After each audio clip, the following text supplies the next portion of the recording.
What would you guys say to those guys getting into real estate specifically? Get into the property industry because you can use the power of leverage, right? You can't make as much money in a salaried position anywhere else like you can in property. So there's a good book, Fast Forward Your Retirement Through Property in South Africa, which explained how to go negotiate with the banks. Don't just go to one bank, go to all of them. Wear a suit and make sure that your business plan is spot on and explains everything so that there shouldn't be a question after they've read your business plan because everything is there. Knowing you and knowing the relationship you had with your old man, Yes. I think there's a lot of advice that came out of him. I feel like he was a big part of your life, maybe. When you're doing a project and your peers are going to see your project, make sure that this is the flippin' best thing you can put out. Welcome to the Corner Office, where we bring you the latest news from the world of commercial real estate, the greatest voices in the industry, and the corporate chats you've been missing. Let's get to it. Today we're talking to Jeff Kleu, who's the CEO of Capital Point. He's multi-invested across the city of Cape Town and some successful developments in Rosebank in Johannesburg. Jeff's developed in residential, commercial office. This is particularly a sort of serviced office for the legal fraternity. And we're sitting in Cape Town and just getting some thoughts from Jeffrey. I've known him for a long time. We were schoolmates. We worked together for a while. He's a graduate from UCT for their business studies course. He's got some great thoughts. He's always been a slightly different thinker, kind of a worldly mind, innovative in the property space. It's a great chat and you're going to learn a lot about property development and just his general thoughts on what makes people happy in spaces. Jeff, my extreme privilege to have you here today. It's actually, I've known you obviously for a long time and we went to school together. We know each other from work. I've known you for a hell of a long time. Yes. Water polo together. I played at quite a higher level than you, but Not on my watch. So no, but seriously, it's great to just have watched your career grow and where you've got to in the market and looking into you obviously coming back to Cape Town, which has obviously been a major driver your entire life. Yes. You've really sort of dominated in this market. A couple of different developments, starting in Johannesburg, moving to Cape Town with a residential development, and then obviously rolling on here. I want to chat about all of these developments, but what I want to start with is let's talk about UCT. Let's talk about the development course there. Yes. And let's talk about how many strings you can actually take from your UCT development course and how you think about property today. Because a lot of the time, I studied property at varsity, and I think the only thing I can really vague understanding of CGT and maybe the intrinsic and external factors affecting yield. So, John, thanks for having me. Nice to be here with you, Oaks. Obviously, I've got a soft spot for Galetti. But going back to your question of UCT, obviously we did the property studies degree, which at the time was a new degree. And a lot of guys coming out of that course have gone on to work for Investec, ABSA, a lot of the banks. But there's also been valuers, there's also been guys that have got involved in asset management as well as into property management. So you can almost pick up your phone and phone one of your classmates if you need finance, if you need a recommendation in a certain fund. So it's been great from that point of view. I hadn't thought about it like that, but much like an MBA or much like any university, it's your network actually. Yeah, it's your network, and the property guys have tend to stay in the property stream because we didn't have much options to go outside of the stream. But you know what it's like 20 years later, all those oaks have got experience. Some oaks are at the head of the credit committees in certain banks.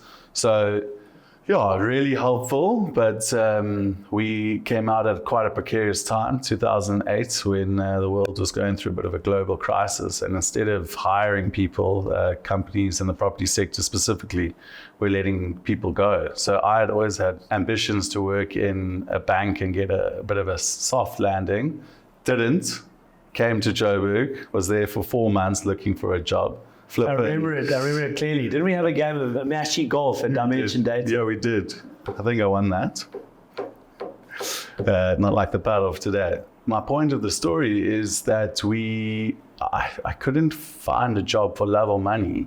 And I'd sent you my CV 2 months earlier and there wasn't a position, and you landed up phoning and saying, Jeff, come in for an interview. And I was out of cash already in Joburg. I was with my tail between my legs and I was going to head back to Cape Town. I came to the interview with my car fully packed. And John said in the interview, listen, if you want the job, it's yours. And that was amazing. And that was my start of my career in the broking space at Broll. And then shortly after that, we packed up our bags and went over to Galetti to start something amazing. Yeah. Broking is an interesting one because I think you really sort of open your mind to all the different avenues. You meet developers, you meet financiers, you meet landlords, they're private, listed, So what I enjoyed was you got to meet everyone on every single different side of the table, right? And you also got to speak to business owners and look at their business models and see how they're making cash. And as a broker, you're walking through doors continuously and actually trying to understand what drives this business, what is their growth like, or are they shrinking, And that was, for me, a nice way to actually learn the property space. As you say, you got access to all the property owners in the whole of South Africa, and just locked onto a few and learned what are the best ones doing to get ahead. And that actually, after I worked at Galetti, I understood how to fill space, right? And I was like, well, if I can full space for all these landlords, why not go in full space for ourselves and actually earn the yield in the long term? And that's how Park Corner was kind of born. Park Corner was an interesting ride. And I remember it was a deceased estate.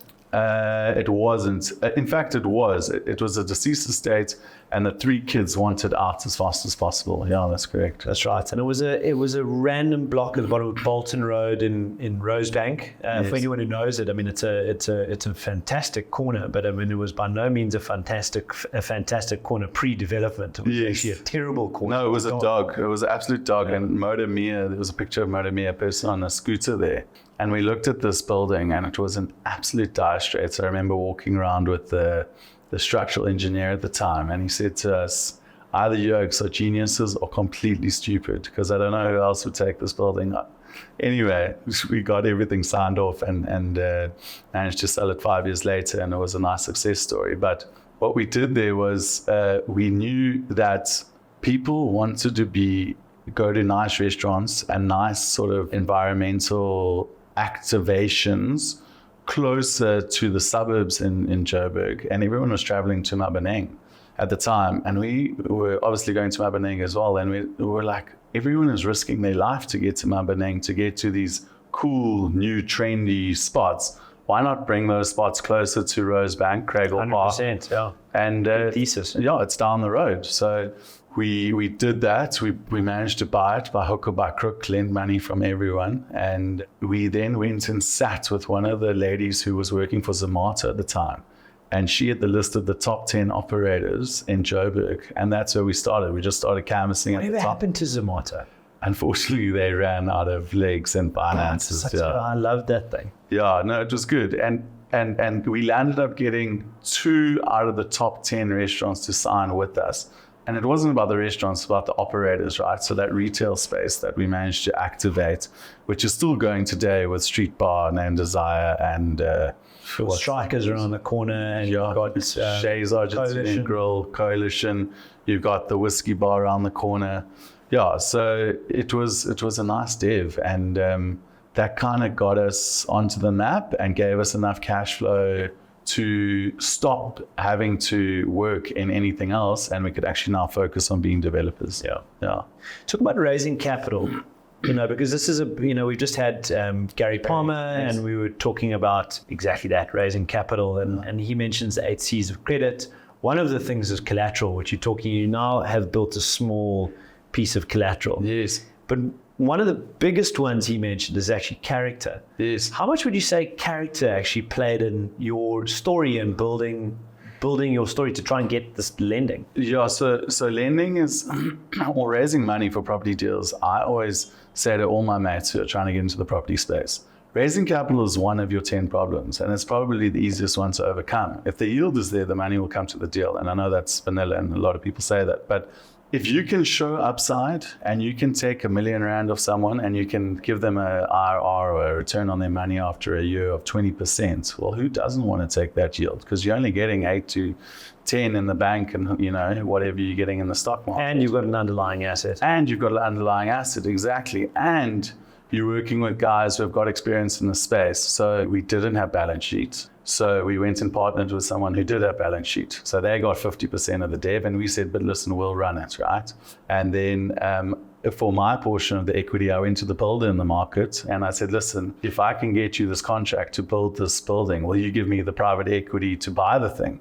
So he made a turn on the build and on his private equity investment. So that was sort of my first carry into the game. So we brought in the expertise, brought in the balance sheet, and that's how we managed to get that one off the ground. But the character factor, yeah, I mean, you got to know who to speak to. That's where the broking background helped. We went and saw the right guys at the bank who taught us how to steer a deal through credit and to get the right leases pre-signed and understand what balance sheet we had to bring to the table. So, yeah, the character factor is a big one. And we were young and ambitious and probably took on more than we could afford, but we knew we could fill the building. So it was actually just our ticket to the game. Yeah.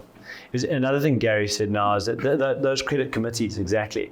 You go to one bank, you got different credit committees. You might go to private wealth, you got credit committee, you got commercial property finance, residential property finance. You got all these different divisions and different people that you can talk to and different access. And that's probably something that you come to realize later in your career is, perhaps someone in, buying their first home, they go and, they go to Uber or something and they submit their loan, and then maybe they don't get a loan, or they just go to they've got an F&B card, so they go to F&B, they get declined, they go, actually, you've got to drive this thing through. You've got to say, well, what's wrong? What's the problem? What can I change? Can I go to someone different? Can I make this happen? So there's a good book. It's actually by a good Weinberg boy, a guy called Jason Lee. He wrote this book, Fast Forward Your Retirement Through Property in South Africa, which explained how to go negotiate with the banks. Don't just go to one bank, go to all of them. Make sure they know that they are up against each other, because then you're already creating competition within the banks. Wear a suit and make sure that your business plan is spot on and explains everything, so that there shouldn't be a question after they've read your business plan, because everything is there, right? So what people also don't understand, and it's one of the benefits of being in the property industry and speaking to all the bankers, is that when you try to buy a home, they only look at your salary to lend you the money. When you buy a commercial asset, they look at the asset first and then the guy's balance sheet second. So, I mean, when we bought Park Corner, we bought it for $12 million. At the time I owned a Volvo and a small flat in Wine. You're telling me you sold that Volvo? It's in the garage. And that is one of the joys of commercial property, is that you don't need to be super wealthy to buy these assets of over $10 million. As long as you can recognize the opportunity, take it up the value chain, the banks will back you, because they're looking at the assets, not the man. Obviously they look at the man, but that's secondary, as opposed to a home loan where it's only your salary slip, I just want to explain this Volvo. It was a maroon station wagon, 1980s Volvo sedan with cream seats. Not pretty, So they say you got to be memorable. And when I asked him now, have you sold the Volvo? Because I knew he hadn't sold the Volvo. So, Jeff, another thing I wanted to know is, we now you moved to, so we switched deals now. You moved to the Harry, you get involved in a 12J development. Yes. Much bigger development. 20 floors? Yeah, geez, it was only 7 floors. And the dev cost there was about 65 mil. So 7 floors, that building feels bigger. Yeah, no, it was existing 4 floors office space, and then we added 3 over lightweight structure on top. And that was interesting. Yeah, it was funny. I moved to Cape Town and I was still trying to buy buildings and add value, but we still had Capital Points on the side, which was still broking in Cape Town. And I went and had a lunch with a friend of mine whose office was on Harrington Street. And I was sitting on the sidewalk and there were all these girls that walked out the office space. There was an oak on a skateboard who came down the road. There was oak standing on the side of the road having smokes. And there was like this cool energy. And I was like, what is going on in Harrington Street? I need to move my offices here. I need to be a part of the story, Anyway, I managed to find an office around the corner, and I walked every single building, especially the ones that weren't in great shape. And I went and met the owners and said, listen, your building's in the most amazing mode, but it's not looking great. What are we going to do to upgrade it? And I think it was the 6th landlord that I approached, and he said, "Oh, well, listen, I've just bought it. I'm looking to do something with it. Run the numbers on it for me. What do you think we should do?" So we looked at... Why had he bought it? He had bought it because his best mates owned the building next door. And his girlfriend at the time was into retail, and there was this fantastic potential retail space.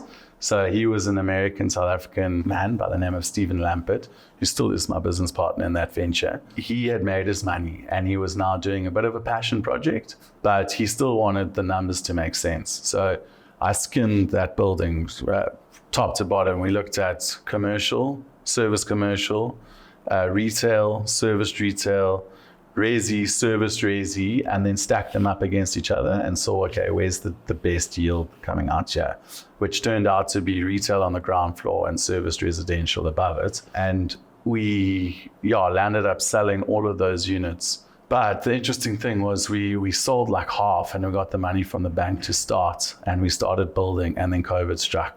And we sat for about 6 months, and we couldn't get another sale for love of money. Cheapest. We had the penthouses at the top, none had sold. So we made the executive decision to go in and actually convert those penthouses from like a 3-story duplex to 2 small rows of studios. And thankfully those sold, and Investor gave us the additional capital that we needed to finish the dev. But during that period, I mean, developers were sitting half-baked, couldn't get pre-sales, going backwards. I mean, I know a number of guys in the market who didn't just not make money, but they lost quite a significant portion of their capital, you know. So we got out, we managed to sell all of them, and the dev between the German and Dutch market is still one of the favorite places that they stay. So it's it's a mixed-use building, and it's co-living, so there's boardrooms and offices and laundries and TV rooms and balconies and stuff like that. But the Germans in summer, they've filled that place out, which is great. Amazing. Yeah, it is a cool node. You got Geordie Smith's bar down the road. It's next door, so you got just like Papa and Surfer Rosa. Surfer Rosa. Yeah.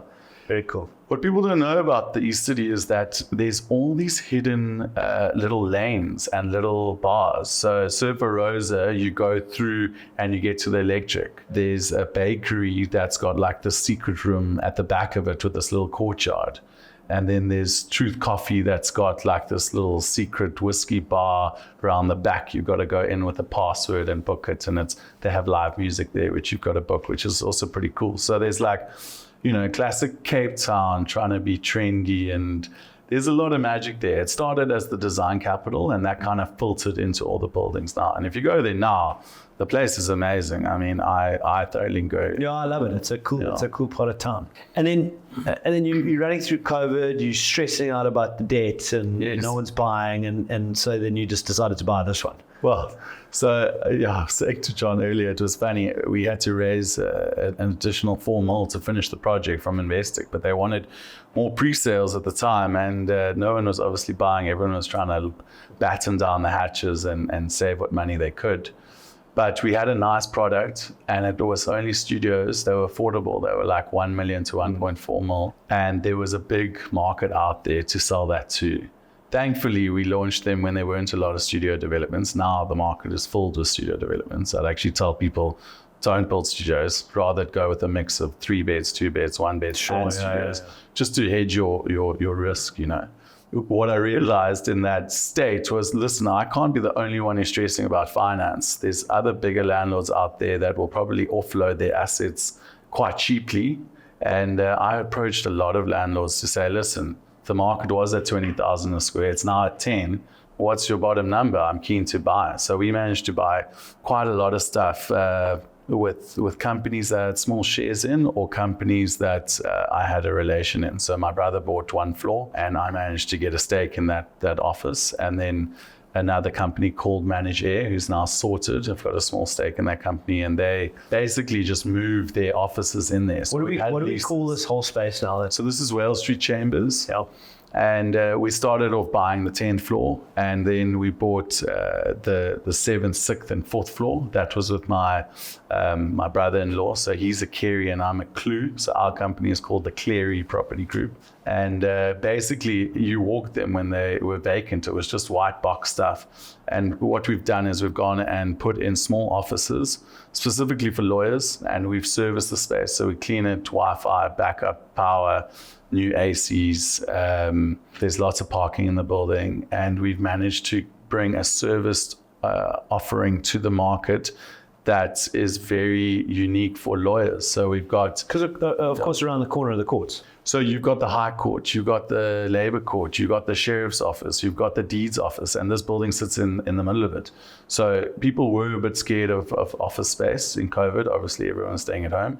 But we took a long-term approach and we said, listen, the lawyers have to be at the courts. They need a space to come sit at, and you can't be a lawyer and sit at home if you're facing clients, you know? So we had a bit of a built-in demand, which was the reason we could go big. So we've now bought the 7th floor in Wales Street, as well as the 8th floor, as well as the 9th floor Wales. So we've got a big enough stake in the building that we can control the ecosystem. What have you called the... So the new space and the new offering is called the Cape Town Collective, and that's one half offers to just the normal market, and then the Cape Town Collective Legal Chambers offers directly to the lawyers, and that's legal specific offering. So legal secretaries, fastest printing that we could get. We've got legal storage that we offer. We've got a legal accounting software. So the whole thing is geared up to offer lawyers who want to be close to the High Court a space. And then we've also got a legal slow lounge as well. So if you're a lawyer from out of town, but you're practicing in the Cape Town, and your matter has been heard in the court at 12 o'clock, you can't sit in Vida from 8 till 12, you know. So for like 1,500 to 2,000 Rand a month, these oaks can come sit in our slow lounge. They can use our boardrooms, use our print room, buy a cappuccino, get a bagel, and they can rub shoulders with other lawyers in Cape Town. And we've got a huge uptake of that, because there's so many lawyers in South Africa, and those oaks do well in good times and bad times. Yeah. So they're and you got to be rubbing shoulders. I think it's one of the big things. I mean, and I love the stories, and they're great, and they've all been successful by hook or by crook, and I think that comes down to a little bit that deals with character, I'm going to make it happen and all the rest of it. Yeah. And the question that I have, and I know you quite well, I would say, is you don't like things. You're not necessarily driven by money itself. What is it that's driving you? So that's an interesting question. So my old man always said, people make money for two things. One, to buy time, or two, to buy things. And if you buy things, then your time gets diminished because you're always paying for your things, right? So, John, you'll know me. I was the first to say, John, I'm taking a month off this year and I'm going to go to Thailand with the mates, and I'll see you guys at the end of the incentive trip, or going to Bali for a month, or going into Africa for a month. And I think the reason, or what drives me is creating that, I don't want to call it financial freedom, but the ability to sit anywhere and know that your tenants are going to pay you rental. And if they do have a problem, they can send an email. And the vast difference between an office tenant and a residential tenant is miles apart. The Resi Oaks are so emotional, where the office tenants, they sign a 3-year lease, and you speak to them 6 months before their lease ends, and away you go. As long as your cleaners are working, your security is good, your aircon works. It's a much simpler product. We've avoided the hot desking sort of offering. We're more serviced offices. If you're a small organization and you need a space, you come speak to us. Yeah. Going into like the formation and putting Capital Point together and Cleary Property Group, which are, they have their different aspects to it. Right? One's more sort of services and one's more development and ownership maybe. Yes. One is a developer and one's an owner. Yeah. What do you think, in terms of like building a culture in that business and the people that you work with day to day? I mean, what are you trying to achieve? What is your philosophy to a business? What do you think makes a successful business, one that you would want to work in and one that you want the people to work with you in? So everyone that joins our businesses, depends at what level, but I give everyone a chance. And after 6 months, I say to them, listen, you are working in a space where there is a lot of upside. If you put your head down and graft, I've got no problem sharing the pie with you and sharing that upside. So every single business I've started, we've got guys who have joined us and now either have ownership in the business or have ownership in the property. And what that does is that they vested into the team. They're part of a team. They actually have a tangible asset, and it motivates the Oaks because you're singing off the same hymn sheet. This project is a success, not just for me because you're working for me, but for all of us. And what I like about that is when we are knuckles deep and trying to finish off devs, there's no, listen, I'm leaving at 5. The Oaks are on site till 9 p.m. If the start date is 1 August, well, that's what it is, That's the one side to it. The other side, I'd say, is, the guys that work in some of our companies are quite driven, and sometimes they don't have a university degree or they don't have much tertiary education, but property is not a very difficult space to get involved into. You just got to have a hard working ethic, be positive and go out there and knock on doors and actually don't be scared to chat to people. And so is that what you say? If you were to go back to yourself or anyone actually getting into the industry, I had a great chat to Yvonne Johnston a couple of weeks back, and I was talking about getting into a new career or starting a new career or what, transitioning or what would you go and say to those guys getting into real estate specifically? So, interesting question. I sat down with the guy the other day who was looking to get into the industry. I'd say get into the property industry because you can use the power of leverage, right? You can't make as much money in a salaried position anywhere else like you can in property. To save R1 million in working in a job will take you like 2-3 years, and that's if you're earning 100K after tax, you're getting 60 and you're putting away 20 grand a month. I mean, if you do the maths in a straight line, you can save for 10 years to make $1 million, right? Where property, you can do it in 6 months and you're using the bank's money to leverage. But what I'd say to the Oaks is get into the property space, get 5 years experience, don't move out of that lane, that industry. Work property management, work property broking, try get into the bank. But after 5 years, and everyone says you need 5 years experience, once you've got experience, you understand why they say you need 5 years experience. But I would say long term, just stay in your lane, stay in the property game. Broking was amazing because you got exposure to all the Oaks, You've got to survive without a salary, obviously, with broking. Yeah. So I tell the guys, if you're going to get into broking, you got to be hungry and you've got to be an entrepreneur. It's your own business. You write your own checks, So if the Oak's really hungry and he's got a bit of character and chutzpah, so go for it.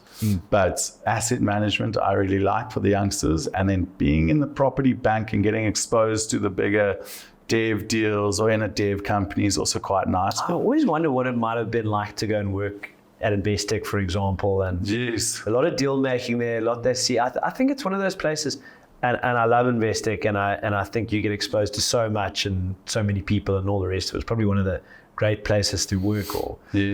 But also I think you can probably end up staying there for too long maybe, or notwithstanding the fact that you end up making a fortune anyway, and that's just another route. But I suppose if you have an entrepreneurial type of aspect to yourself, you want to do that, then you need to realize the right time to step out, I suppose. So Investec in Grayston was amazing. I mean, their team culture was fantastic. Lots of hustle. Love that lounge. And good vibe. And they would invite clients into the bank. You felt like if you worked with Investec in Joburg, you were like part of their team. They would invite you on a Friday for drinks and stuff like that. But all the boys and girls that went and worked for Investec came out of there 10 years later, best network, knew how to finance deals. They work together and they all have these private funds that they run and are shooting the lights out, So good exposure. I think Nedbank had a similar culture. ABSA. We don't have to slate it. It's like getting phone calls. Yeah, exactly. Tell me, what do you think some of the people give advice, in property development. Okay? Yes. And everyone in Cape Town, everyone wants to be a property developer at the moment because prices are rocketing and lots of capital. What do you think is bad advice? You hear guys giving bad advice out there. So anyone who's buying assets at 60 to 70,000 rand a square meter is going to be sitting with that asset for a while. Residential is a low yield. Traditionally, residential is a 5% yield, right? Now they're servicing the residential. I say that's when you have the hospitality unit, which you rent out on Airbnb in the season. You can move that yield up to 10%, but still 10% on your money is not great when you're buying at 60,000 a square, because you're going to sit with that asset for 4 to 6 years, and you're not going to see much more capital growth above 70,000 a square. That's my belief anyway. So my advice, I would say, if you're the lazy investor, you're buying these things in C points and you're hoping for the best. You're speculating and you're buying into a market that's got 10 other developments, So I would say if you actually want to add a bit of value, and that's what you have to do to make a bit of cash in the property space, is buy something that's old and take it up the value chain. Whether you are buying an old residential building or unit and refurbing it, you can buy the stuff at 25,000 a square and push it to 50,000 a square. But I would say buy offices. Offices pre-COVID were 20,000 a square. In COVID, they dropped to 10,000, and now they're sort of back between 18 and 20 again. Yeah. And what's the difference between an office and a residential unit? It's a kitchen and a bathroom, right? A kitchen and a bathroom costs you 100K to put in. So you buy a 100 square meter office space for, call it 12,000 a square, you're in at 1.2 mil, add a kitchen and a bathroom, spend another 200 grand, and you've got, 100 squares. So 1.4, yeah. So you're in for 1.4, and now it's worth 40,000 a square. So now your asset's worth $4 million, and all you've done is put a kitchen and a bathroom in. And thankfully, Helen Ziller went and rezoned all the properties in Cape Town could be residential or commercial. Oh, wow. That's in the CBD. I didn't know that. Yeah. Okay. So she did a lot of the legwork. So you still have to put in your plans and stuff, but the only person that can stop you is the body corporate, and you can put that in your OTP, that they're subject to the PC allowing you to turn that office into a residential unit. And where do you see, all cities have a bit of a heart. I mean, take Sandton, for example. Sandton was Sandton City, and then that sort of Fredman node. Yes. And then effectively they built the Galetti, and then it suddenly shifted. You got Discovery, and then the kind of moved, and then Sandton kind of evaporated and Rosebank kicked off. Yes. Tell me about the different quadrants. Explain it to someone sitting in America. Okay, so different sides of the city. So what's the vibe? In Cape Town specifically, I must mention the CCID, all right? They've broken. Is Rob Kane still He's still the chairman of the CCID. He's doing a great job. He's an inspiration in this town. Anyway, they've broken the city into 4 quadrants, right? So they got the foreshore, which is like the business sort of bank sector. They've got the East City, which is Harrington Street and that magic node that's working there. They've got Central City, which is lawyer-oriented, Bree Street, cafes and stuff like that. And then they've got Kloof Street as well, at the top of Long Street into Kloof Street. So those are the 4 quadrants, right? They've got 4 different area managers. They've got 4 different maintenance teams. They've got 4 different security controlling teams. And if you need something done in your quadrant, you've met with the CCID, they come and introduce themselves to you. And they're like, what do you need us to do? How can we make your life better? And they go as far to say to me, listen, I'm struggling with this zoning application. Who can you put me in touch with in the city? And they literally will send you the oak's name, and you'll be on a call that afternoon, and we had a problem getting a zoning once, and I spoke to Tasso, who runs the CCID from the ground, and he put me in touch with the guy, and we actually got that application back to us within like 2 weeks, as opposed to the 3 months that we were worried about, So the CCID is very much a how can we help you attitude to business. The Cape Town city is saying, how can we actually help you? So their tagline internally is, we work for you. Amazing. Which is pretty cool. So you know where your rates and taxes are going. It's not a grudge purchase. They trained 100 new safety officers and put them just into the CBD last season. So if you walk around the CBD, you will see a safety officer on every single corner. I have some ladies that work in the building, and their company didn't get them parking bays in the building, so they had to walk up the road to the Christian Barnard. Those oaks can WhatsApp the CCID, pick them up from the front door, walk them 2 blocks to their car, and drop them off at their car, and they do that every night. Wow. I mean, that's ridiculous. That's so good. Yeah. And the oaks cut the trees for you. Yeah, I mean, it's just a different kettle of fish. Cape Town is clean. That's what the man always Rob's said. quite he's a very innovative thinker. He's quite a different thinker. So he's quite, lateral, but he's really interesting. In fact, I'd love to have a chat with him. But yeah, he's an interesting guy. I mean, his last dev, he bought, or not dev, refurb, he bought 12,000 squares of office space down the road in an area that I didn't really think was great. And he filled it in 6 months. And he bought that in COVID, and he filled it, and he's moved that building up the value is that the chain. box? Yes, the box. Yeah, I love the box. Looks like it. Money or the box. No, he's an operator. I do enjoy Rob. A couple more questions for you, and these are maybe a little bit more personal, but knowing you and knowing the relationship you had with your old man, Yes. I think there's a lot of advice that came out of him. I feel like he was kind of like a big part of your life, maybe, So what are some of the things that he believed in that that's the thing that you believe in, So he gave advice to me and my boat, which was great. And he used to give good advice to all of our mates. All of our mates wanted to know, what has your dad been telling you? And he was happy to sit down with anyone, for a coffee and a beer and say, listen, Max, first of all, you've got to invest in different areas. You can't just be focused in one different area, right? You've got to have a go. So don't worry about the risks when you're lighter. You've got nothing to lose anyway. He believed in working and getting business models right so that you didn't have to work in the business and you can create time for yourself, right? Because as soon as one property is developed and finished, you don't really have to look after that. It's run by a management team, right? So you can move on to the next one and you can build your portfolio like that. He also said, don't go into resi. He was the builder. And his mate was in commercial property. He was a builder in residential property. And at 50, his mate was worth 200 mil, and he was not even worth, half of that. So that was a good lesson to me. That's why I enjoyed the commercial broking to start with. I actually wanted to get exposure to the commercial space and understand the difference between commercial and resi. And I always said to all my mates, you're only going into resi because you know resi because you live in a house, so you're comfortable about it. But do yourself a favor and look at industrial and retail and commercial. Go read up on it. Go walk. You also all work in offices. You also have mates who are working in manufacturing. Isn't it funny how you almost walk past the asset without acknowledging it? Yeah. Do you know what I mean? 100%. It's so foreign. Do you know what I mean? And it shouldn't be. I mean, because if you're a property investor, you should look at all the assets because sometimes the growth is not in resi. Sometimes the growth is in retail or warehousing. I mean, we have got a shortage of warehouses in Cape Town, But going back to my old man, sure, I think he taught us to have a go.